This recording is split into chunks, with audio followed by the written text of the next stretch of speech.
Before I start this video, I just want to remind you all to know your status and the status of your partner. Please get your home health test kits and your sexual home health test kits at the sponsored link below.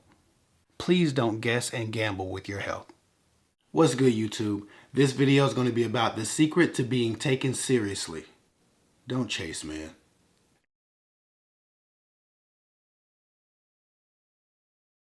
In new relationships, the excitement of it all tends to kind of cloud our judgment. And mapping out our fantasies of love with the person we want, we tend to abandon the priority of our own self-interests. We don't often do a cost versus benefit or risk versus reward analysis.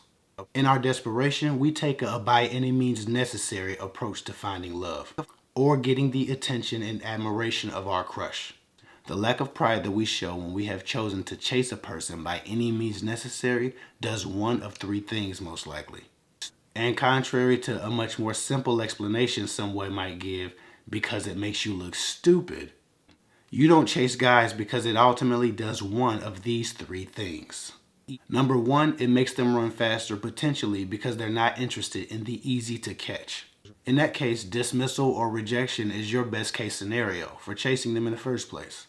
The second thing that could happen is it may expose your lack of self-preservation to others who will seek to dangle their rejection in front of you in order to manipulate you or misuse you.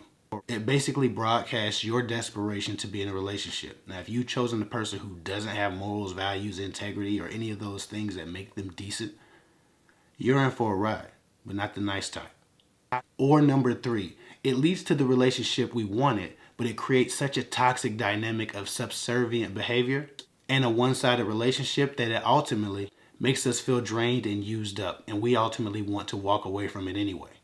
Put simply, chasing men attracts unhealthy minds that will seek to control you. No healthy man wants to rule over a woman. And if it becomes obvious that you're not willing to walk away if you're chasing a relationship with a person, then you are begging to be ruled. Women often state that confidence is one of the most attractive attributes that a man can display. Women loves a man who speaks up, who believes in himself.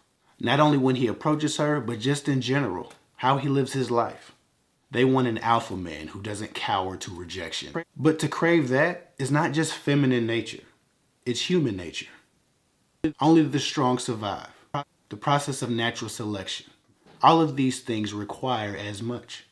Women are clearly measuring confidence and self-belief from the very point that a man ever approaches them. But guess what? Men like it too. However, men measure confidence and self-belief in women not by how you treat them, but by how you let them treat you. A man will only take you seriously if he has to respect your mind and opinions. If he doesn't care what you think, he likely won't care about you. No healthy relationship starts with a disregard for a woman's mindset or sensibilities, or a disregard for her time or her effort to talk to or link up with a guy. Just like women grow bored with nice guys, men grow bored with doormat women who are desperate for their approval. Just like nice guys, nice women also finish last for the men that they don't require much from or set standards for.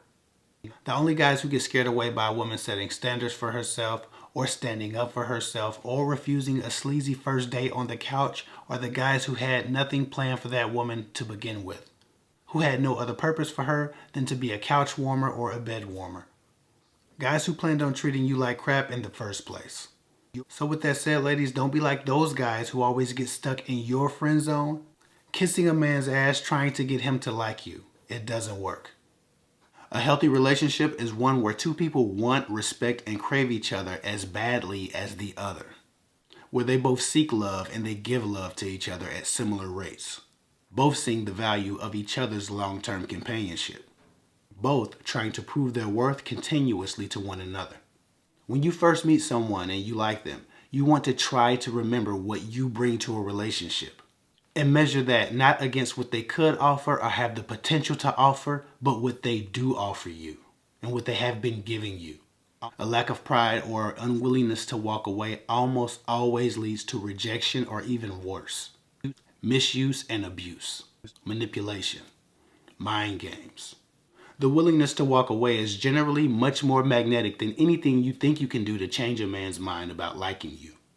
Increase your confidence by taking inventory of who you are. What are your gifts, your passions, and your strengths that you bring into a relationship?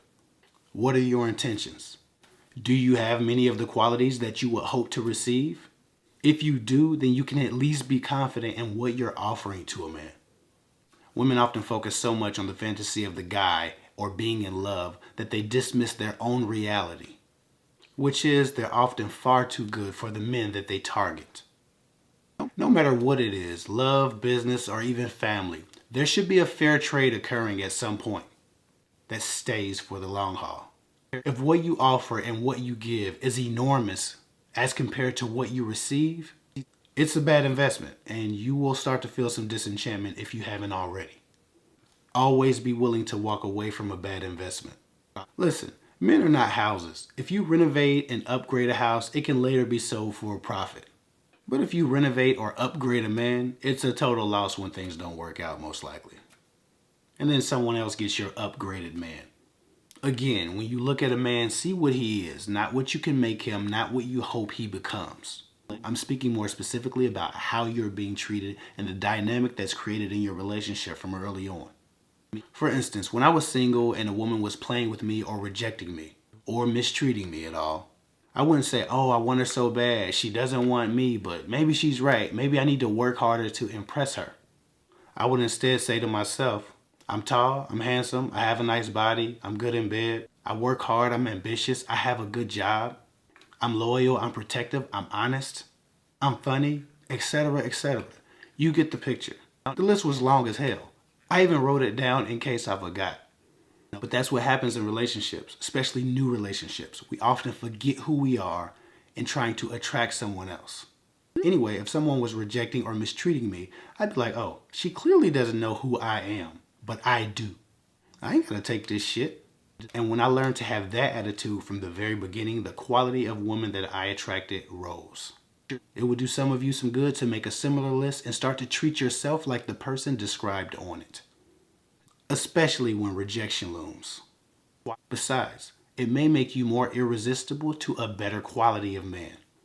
Again, people will believe about you whatever you appear to believe about yourself. So believe you're worth it. And make a list if you don't know why you're worth it. Anyway, that's all I got for now. Follow me at KevHick24 on Instagram. To set up an hour-long phone consultation with me, you can go to www.girltalkwithguys.com. That's all I got for now. I'll get with y'all later.